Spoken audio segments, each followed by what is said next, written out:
Planet X Games is back with Assault on Witchgate 13, a deadly new adventure for dungeon crawl classics. Venture to the Witchgate, a mythical prison tucked away at the world's edge, where you must quest to free a wrongfully imprisoned soul. The Witchgate is teeming with murderous occupants and over a dozen new monsters like the Chaos Crone, Plague Manticore, and Insatiable Carpet.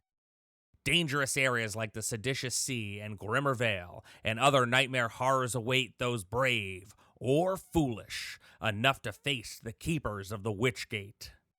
Assault on Witchgate 13 also introduces the cutscene mechanic, an alternate rule for adding a cinematic feel to the atmosphere and setting, primed to give Assault on Witchgate 13 that grindhouse flavor you've come to know and love from Planet X.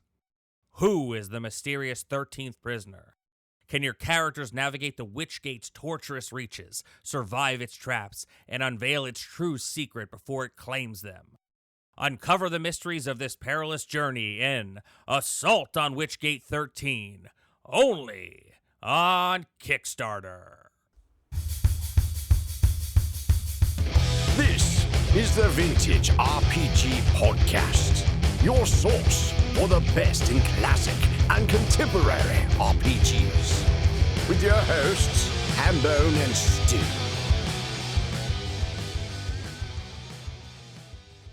Welcome to the Vintage RPG Podcast, coming at you again from the clubhouse, hidden somewhere in the swamps of New Jersey. I'm John Hambone McGuire, and with me, as always, is the editor-in-chief of Unwinnable.com. I asked if he ever took a 5-finger discount when he was a kid. He said, nah, man, my mom always had coupons. Stu Horvath. It's not entirely true, but we're not going to talk about that. Allegedly. How you doing today, Stu? Pretty good. Thankful for statutes of limitations. Here, here. So today we're talking about Thieves World. And that's the 5-finger discount joke, folks. They do come from a certain place. They're not always good. They don't always land, but here we are.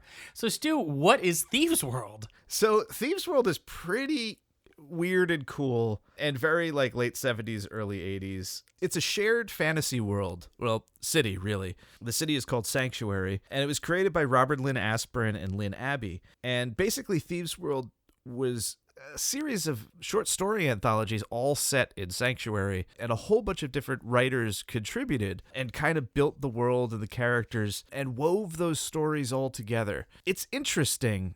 I like a lot of it. But yeah, you have like Paul Anderson, you have Marion Zimmer Bradley, you have a lot of names that you're going to recognize contributed over the years, and it's kind of cool because it's a low magic, gritty kind of thief-infested city. It's been recently conquered, so there's a lot of political stuff. The gods are sort of also involved in like an indirect way. It's a cool thing that you don't see anymore. There were a couple different collaborative series like this. Wildcards was another one, which was superheroes. And it was actually based on the Chaosium game Superworld that was run by George R.R. Martin. Oh, did he finish that book? Or just waiting for the next one to come out? Well, he farmed it out, so he didn't have to, there's a whole bunch of people writing with it. And yeah, I think there was another one that was like a prequel to the Ringworld books that detailed the war in that universe. But like, I think that that's just a really interesting model for genre writing where, you take a world, you create it together, and you populate it together, and then you kind of just see what happens over time. I have something like, 8 or 9 volumes of Thieves World, and they're interesting. Eventually, there's fish people that take over, and it gets weird. As you could expect, things sort of spiral out of control eventually when you have like a collaborative thing, like a D&D game, Right. At the end of the D&D campaign, you're sort of like, wow, how did we get here? And the same sort of thing happens in Thieves World. Of more importance to me is there was graphic novel adaptations. It was basically Tim Sale's first big gig as a comic book artist. Yeah, they are fantastic. Tim Sale's artwork does like a really good job of sort of unifying the disparate sort of vibes of the short stories. There's 6 or 7 of them. I highly recommend checking them out if you're interested in Thieves World. But the books are easy to find. Any used bookstore that has like vintage paperbacks will have them for like $1 each. Like seriously, there's like piles of them at the Montclair Book Center. But that's not what we're here to talk about. We're here to talk about the Thieves World box set from Chaosium, published in 1981. Around the time, I guess there's 3 volumes of Thieves World anthologies out, and they were very, very popular at the time. And this was a kind of a big coup for Chaosium to get the Thieves World license because a lot of people were really interested in picking this up. And it does a really good job of portraying a bustling, seedy city for a fantasy setting.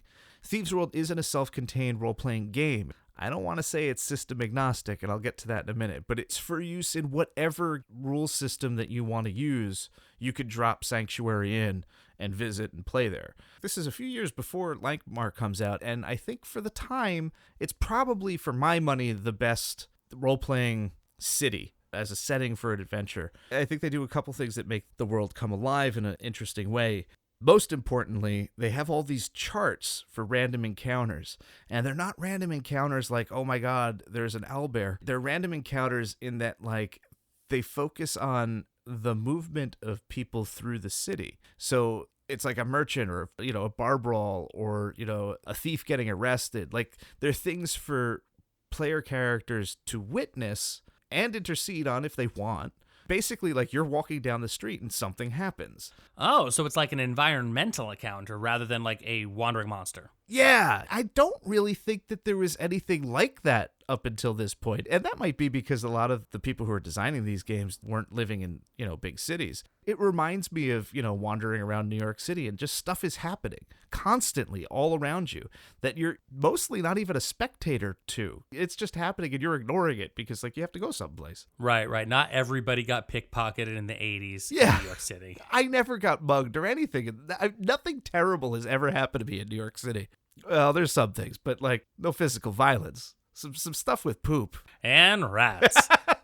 I think that that's a really unique way of bringing the fictional city to life because, like, most of the stuff worries about, like, the characters that you're going to meet and have weighty interactions with. And the other kind of pillar of city design is just, like, make the buildings and the places interesting. And that kind of, like, pigeonholes people into, like, the job or their function at that building. Whereas, like, this is very street level, and as we learned from Shadowrun, Sprawl Sites, and Night City for Cyberpunk, the street is where, like, the city lives and breathes, where the personality happens. Like, it's not the functionaries in their office building, right? And I think that the same thing happens in the Thieves World box, where these random encounters really fuel that feel of bustle in the city and gives it its character. It allows you to kind of define that character dependent upon what you want and what your players are expecting. And this is 1981. We're 5 years in, and I think that that is just a brilliant bit of design genius coming out of Chaosium that early. So a little while ago, you mentioned how the system is not quite system agnostic. How does that work? Is it compatible with the world's greatest role-playing game? It is one of the very few role-playing products that is. It's actually compatible with just about everything that was on the market in 1981. Really? Yeah. So somebody was talking recently about how you can kind of look at Chaosium and see how over the years, a lot of important people kind of came and went, and all of these relationships were fostered over the decades, right? And I think that this is one of the early points where you could see how friendly and how well regarded within the industry by creative people Chaosium was. This is unheard of. And it might just be a function of the moment in time. 1981 is still very early. Everybody's still very niche. It's still sort of the Wild West. Right. So basically the stats are keyed to each sort of important character from the Thieves World stories, and you get stats for each system. And those systems are Advanced Dungeons & Dragons, Adventures in Fantasy, Chivalry and Sorcery, Dragon Quest, Dungeons & Dragons, The Fantasy Trip, RuneQuest, Traveler, the science fiction game, Tunnels and Trolls, and that's it. But, like, that's a crazy-ass cross-section of role-playing game companies at that time. And the fact that TSR is involved in any way is sort of mind-boggling to me. I believe that part of it was tied up with the deities and demigods thing. Right. Like, yeah, you guys kind of screwed up, but if you play nice, we'll play nice kind of thing. Yeah, and I think that Chaosium was generally playing nice, but they were smart in how they leveraged it. And you can see immediately after this, TSR really hunkers down. Like, everybody mistakes the fact that there was a lawsuit or anything around that deities and demigods. There wasn't. Chaosium was fine with it. All they wanted was Chaosium to have their name in the book. TSR hated that. The second edition has Chaosium listed as the rights holder, but that was like really a bridge too far, and that's why they cut the content. Not because of any kind of lawsuit. It was because they couldn't stand the idea of promoting a competitor. Well, I mean, corporate is corporate. And that said, in 1981, TSR was still like baby corporate. Yeah. You know, where it's like, it's corporate, but it's kind of still mom and pop corporate-ish. Not like it is now where it's corporate. So you could get away with some stuff like that back in the day, which definitely not now. Like that would go over like a lead fart in church. Sort of. I think that there is still kind of room for that. But like, yeah, I think that you're right. I think that because it was sort of baby's first corporation, they overcompensated and were too restrictive on stuff. But I think that it's cool that out of that came this weird cross-section of games that you could use Thieves World and just plug it in. Traveler, the science fiction game in space with ships. You have stats for all of these fantasy characters. It's such a great idea. That's awesome. And I think that that just speaks to the way Chaosium's character was then and I think now. This book was really spearheaded by Lynn Willis, who is integral to Call of Cthulhu. But Greg Stafford was involved. Like, it was a whole company effort, and it was a big license, and they pulled it down. And the Thieves World box set is, I think, one of the most desired things Chaosium put out in that early era. Maybe partly just because, you know, you don't usually see D&D stats in a book that isn't by TSR. Yeah, seriously. And just to illustrate how fleeting a moment this was, Chaosium in 1986 put out the Thieves World Companion, which basically covered the events of the next 3 Thieves World anthologies. A lot changed. As I said, there are fish people who take over the city, and it's like an extra occupational force. But at this point, there's a whole lot less people participating. You know, 5 years later, there's just 2 systems represented in the Companion.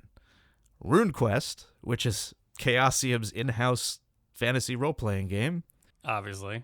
And MERP from Iron Crown Enterprises. Those are the only 2 that you get stats for. Wow, not even Tunnels and Trolls? At this point, you know, Fantasy Trip and Adventures in Fantasy, and I think maybe even Chivalry and Sorcery, Dragon Quest also, they had their moment and they've disappeared. And then, you know, D&D obviously wasn't going to participate any longer. Yeah, not at that point. It's an interesting sort of slice of history in that, like, you know, it was just this moment of great collaboration followed by, you know, tragedy for some of the games and a more corporate outlook for others. And that was it. And that was the end. There were 2 Thieves World products from Chaosium. And they're pretty great for what they are. And rare, apparently. Yeah, I mean, they're hard to come by. My box set is in I would say, sorry shape. It's still holding together, but, you know. Yeah, it's holding the place. But if something else comes along, well, yeah. And one of the nice things about the box set, too, is that you get the great Walter Velez cover art from the novels on there. He's just so good. And weird thing, he eventually did some work for TSR and their Mystara line for 2nd edition. So there's all these connections, like, you know, 6 Degrees of Kevin Bacon. Like, you could do that with Chaosium in the role-playing world, and it's just like everybody is like only like a handful of connections away. I think if you went to 6 Degrees, it'd be too easy. Yeah, I mean, Chaosium is kind of like the cousin that everyone gets along with and everyone likes and doesn't really have anything bad to say about. They just kind of like go to whatever party and hang out. Yeah, I mean, like, we had James Lauder on the show, so like, we're literally one connection away from Chaosium. Like, there you go, folks. You're always closer than you think. Stu, do you have any final thoughts on Thieves World? I love Thieves World. It's definitely a product of its time. It reads very like late 70s, early 80s. And if you're familiar with this stuff, you know what I mean. But I think overall, it's an interesting setting. I think that Thieves World, the box set, is one of the most important city designs, certainly in early role-playing games. And it's a super interesting moment in role-playing history. But most of all, I think you should really check out those Tim Sale graphic novels because they're really good. Tim Sale is awesome. Right on, man. So, folks, this was another amazing episode of the Vintage RPG Podcast. Stu, where can the people find you? They can find me on Instagram, posting every day at Vintage RPG about role-playing games like Thieves World and Dungeons & Dragons and Adventures in Fantasy and a Fantasy Trip. And not Traveler yet, though. I still don't know what to say about that one, but we'll get there. I promise. We certainly will. You can find me on the Twitter at Handbreaker. I tweet about board games. I tweet about cute animals. I tweet about Dungeons and Dragons. You can follow my day-to-day adventures in podcasting and life over on Instagram at John Hambone McGuire. If you like the show, don't be shy about rating, reviewing, and subscribing to the show. Your reviews really do help other listeners to find us. If you really like the show, go on over to patreon.com/vintagerpg. We got a lot of extras there. We got some early release episodes. We got videos. Stu's got some backstage info on the book he's writing. I've got some behind the scenes for the game that I'm making. So we have a lot of cool stuff over there. We've also got a really awesome community on Discord, including a specific Discord channel just for the patrons. So for Stu Horvath, I'm John Hambone McGuire. May the dice always roll in your favor.